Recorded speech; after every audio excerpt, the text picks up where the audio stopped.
Hi, Philip. We are in Sapa. Sapa, Vietnam, and we are trying the different snacks from Vietnam. Ito lang ang binili namin kasi we will not finish everything.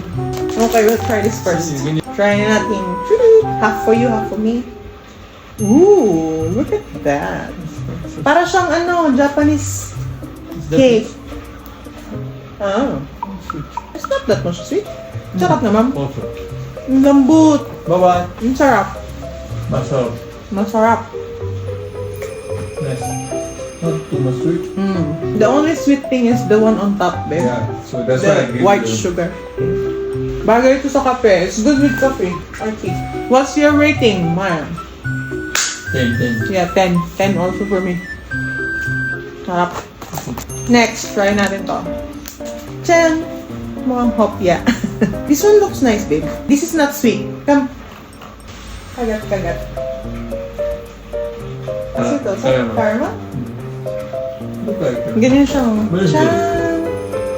Ano kayo nasa loob? Para siyang custard. It's salted egg. Yeah? It tastes like salted egg. Pero masarap naman. Give me. You like it?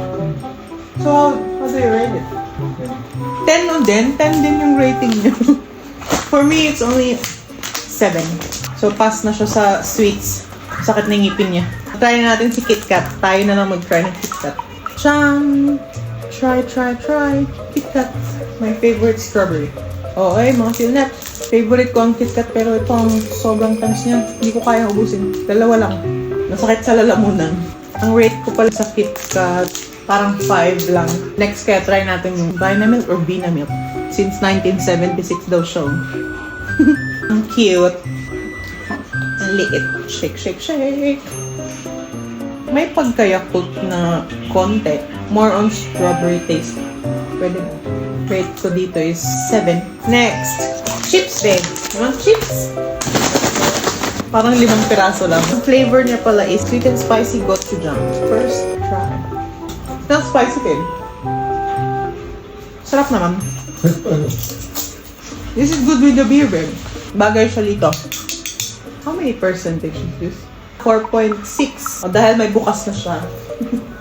Try natin to. For me, it's the usual taste of a beer. Yeah. Parang lahat naman ng beer, same ng taste. Sige, rating ko is 7. So, ayun lang. Tapos na ang ating mini react. Ano yung tawag dyan? Trying Vietnamese snacks at midnight. See you mga Philneps! Good night!